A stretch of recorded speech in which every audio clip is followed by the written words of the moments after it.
Hey guys, Rick here with Bite Me Box Step Ups. I'll start first by saying thanks for your business. We appreciate it. This is going to be your assembly video for our heated box step up. We'll jump right into the parts right away. In your parts kit, you should have 2 of these or 1, depending on if your tip up has 2 holes for the flag brackets or 1. If it has 1, you're only going to have the 1 hole on top, so you'll only use 1 of those. You'll have 1 less half-inch screw and 1 less bolt. So then you'll have 3 hinges, you'll have a lid, a sticker, you'll have a flag rod. You're going to have 20 or 19 depending on which one you have. Most of you will have 20 because you'll have the 2 flag brackets in there. You should have 7 or 8 of these. Most of you will have 8. You should have 10 of the 3/4 inch. These are half-inch. Then you should have 1 of the 1 inch, 1 1/4 inch lock washer, 3 of the flat washers. You'll have 1 cork, 1 sheet metal screw, which the sheet metal screw is to attach the cork on. You will have 1 wing nut, 1/4 inch. You'll have a counterweight. You've got your card in there that takes you to remind you to go watch that tips for use video. Very important. We talk about a number 20 treble hook a lot in there. Make sure you're doing that. So definitely follow that. That is super, super important. You'll have a flag ball. You'll have a 3/16 screw protector. These you can buy at Menards if you'd happen to lose one. If you do not remember to glue that on top, you can lose these, and then you can get a replacement at Menards. It's called a 3/16 screw protector. You'll have a 1/4 inch wing nut, 1/4 inch thumb screw, an upper reel bracket. You will have a handle, a reel. You will have a can holder and a lid stop / damper closer. And of course your charcoal can. Your box. And we will get into assembly then. So let's go through this. The whole roof is going to be, we're going to start with the 3/4 ones. The whole roof will be 3/4. All of these will be 1/2 inch. Your other 3/4 is going to go over here, and your 1 inch one is going to go over here. You've got a flat washer on the outside here. You have a flat washer on the outside here. Inside the box, you're going to have this bracket here where it comes up. You're going to sister that with the hinge, and I'll show you on the outside. So you're going to have one, this would be the outside hole, this would be the one that sisters with the hinge, which would be the inside hole. So you make sure you have that sistered on there. In your can holder, you're going to have a flat washer between the can holder and the box, then just the elastic nut. On your reel, you're going to have your cork with your sheet metal screw facing out that way. You're going to have a thumb screw, your wing nut, and a lock washer in between. And typically this one's a little different, but I like to put the reel bracket right against this other reel bracket and then my lock washer, but you can put it anywhere in there, it works fine. On your lid stop, you're going to have, this will be your 1 inch one, you're going to have a jam nut and a regular nut. So if you tighten this one down good and tight, you want this so it's pretty tight, and that's why the washer's out there, so you don't draw the head into there. That's how tight you want that. And then you go ahead and tighten this with a pliers till it jams it so it can't turn and loosen up on you. If it does start loosening up, just go ahead and tighten this up again, tighten your jam nut up. All right, let's get into the flag rod. The flag rod's going to slide in there. When you put that in there, you just kind of come in at an angle like this when you put it in, and then it slides up. So that's how that goes in there. And then you put your brackets on there. That's 2 1/2 inch machine screws. Yep, those are your 1/2 inch machine screws. And when you get it on there, this just pops right on. It's got a slot in it. And I'll show you real quick. So to get this on there, all you're doing is basically putting it on an angle up. Just force it. And force it right on like that. So then when you put this on there and you tighten that all up, these could be binding a little bit to where your flag doesn't fall. You want it falling nice and free. So if you just kind of put a finger underneath like this and your thumb on the back of the box, you can bend that out just a little bit like that. And it doesn't take much. And then get it to the point where it's falling nice and free. And then the other thing is you can adjust your reel. So make sure that that's nice and straight. You just take a pliers, put it right on that reel bracket, and then you can tweak that thing so it's nice and straight. And then as well as bending your flag, they don't always hit directly in the middle, so you can just bend that arm one way or the other. And then also, it's not always going to be straight up and down like this, so you can bend that. Get you an even gap along there and make sure it doesn't hit. Yeah. As well as this way, up and down. You want it nice and straight up and down. And again, these are all your 1/2 inch ones. Let's talk about putting that. Should we finish on the flag, Rick, with the ball, and then we'll go into the... We can do that, yep. So basically what you're going to do with that ball is you're going to cut about 1/4 inch off of that 3/16 screw protector, and that's just going to serve as your support on the bottom. And that's very important to Gorilla Glue this cap on there. And you don't need a lot of Gorilla Glue. Just put a little drop inside of there, put it on there, because down the road you may want to change this if it gets faded over years of use. So you can just grab this with a pliers and kind of work it back and forth and pop it off and reuse it. So then this just works as a support. And the lights that we talk a lot about are the, you know, they have like a little rubber band or whatever on them, or they may have something where you could zip tie it on. You can slide this down and attach a light there. If it's a heavier light, you want to keep it down low, and you can zip tie it down there. So that's that. Let's talk about the hinges a little bit. So your hinges are going to have an open side, like right here. This is open on top, and this is closed here. So the open side is your shorter side or your flat side. One of them's got a curve and the other one's flat. That flat side needs to be on top, and what I like to do is drop all my hinges on there in the same direction so you don't accidentally mix one up as you're going down the line.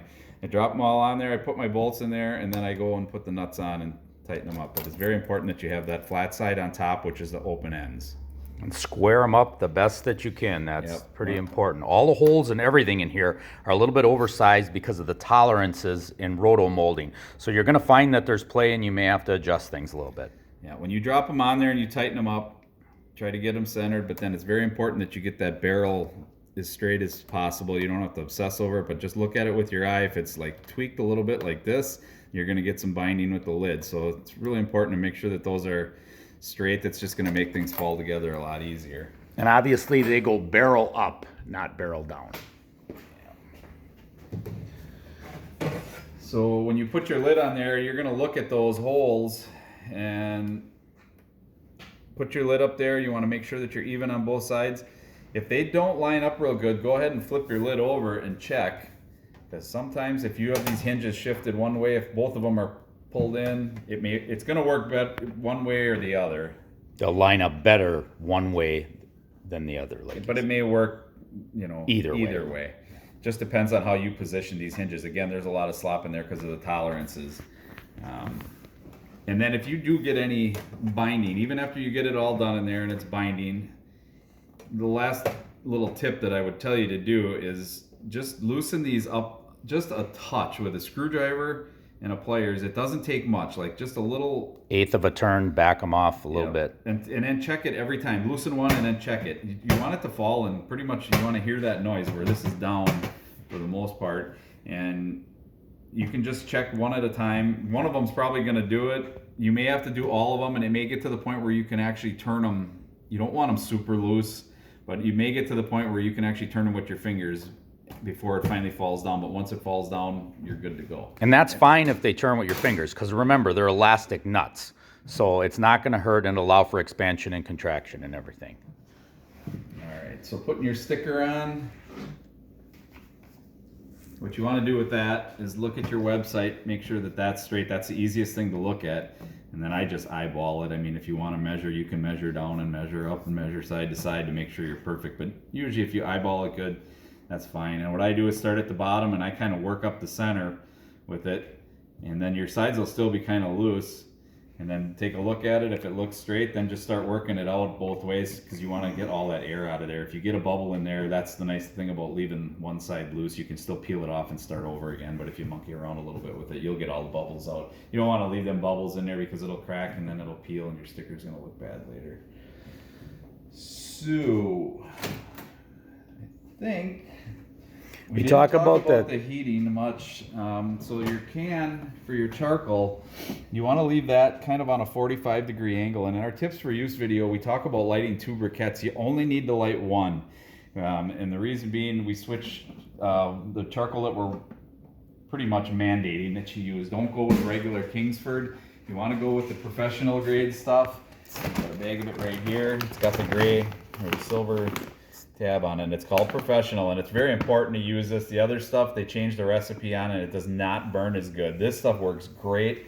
You don't need to light two. We don't want you to light two because you're going to burn up more oxygen in there. These boxes are built very tight, and if you've got that lid really tight and everything is working the way it should, you're going to have, with too many briquettes burning, you may burn up the oxygen in there, and it could actually suffocate itself, which if you're finding that happen, you've got the damper to open up too, but you shouldn't have to do that. If you light one really, really good, and it takes about 30 to 40 seconds is all I really do. I blast it with a torch and in a metal skimmer, and I put it on top of like 4 or 5 other briquettes and just let her go. And that professional grade is, don't be afraid, that's not real high dollar. It's a little bit more than the other stuff. You can have a tough time finding it in winter. You can always order it on Amazon, but like Meijer's and a lot of those other stores have them if you can find it. But definitely stock up on it and keep your charcoal dry. We talk about that in the tips for use video. So again, make sure you watch the tips for use video. While we're on the can and the heating, Rick, did we talk about maybe having to tweak that can holder a little bit, like the bottom and stuff? Yeah, what you could do with that, these sometimes come bent like this in your can when you look at it, and there might be sitting, I'll exaggerate it, but on an angle like this. So by bending the bottom up just a little bit, you can get that can so it's nice and straight, or even hugging the edge a little bit. You want to kind of have it pretty much straight is what you're looking for, and you can just push it back down till you get what you want, and then keep that can at a 45-degree angle and put your lit one on top. Also, if for some reason it would be binding like here and there, you can just give this a pinch, and what that does is give you more distance here. But there's quite a bit of slop in there, and they shouldn't be doing that at all. I think you'll be fine with that. And I don't know if he touched on it or not, I forget, but to put this flag in there, you just go from the inside of the box and slide it in. It's simple as that. Okay, so I think we kind of covered everything here. Again, if you're having any questions or problems, or this thing isn't working the way that we tell you, please send us a message, send us an email with your phone number. We'll be glad to call you. Yeah, if you think you got too many parts, don't worry about it. We don't want them back, just keep them. Unless we sent you 2 boxes, then we'll take the box back. Right. Like he said, if there's too many parts, don't worry about that. If you are missing something and you don't want, we'll gladly ship it to you. But if you are missing something, a lot of this stuff can be found at like your local hardware store, you know, if you're just missing one nut or something. So just be aware of that. Yeah, it's all standard stuff. And these machine screws are 8x32s. And then it'd be 8x32, like this would be 8x32 by 1, 8x32 by 3/4, and 8x32 by half. And then these are just 8x32, number 8 lock nuts. So that being said, I think we covered everything. Make sure you're following us on Facebook, watching us. We're constantly posting videos. If we learn something new between us and our staffers, we're going to share that with you. The little things that can help. And don't be afraid to message us, like he said. Don't be afraid to, definitely reach out to us if you think something's not working the way we said. We're going to get that fixed for you, because if it's not doing it, it's probably something you're doing, because we've tested and things are definitely gonna change your world on the ice, especially if you follow that tips for use video. You're gonna absolutely love this product. I can guarantee it. And we've never gotten any negative feedback. So that being said, we want to thank you once again for your business.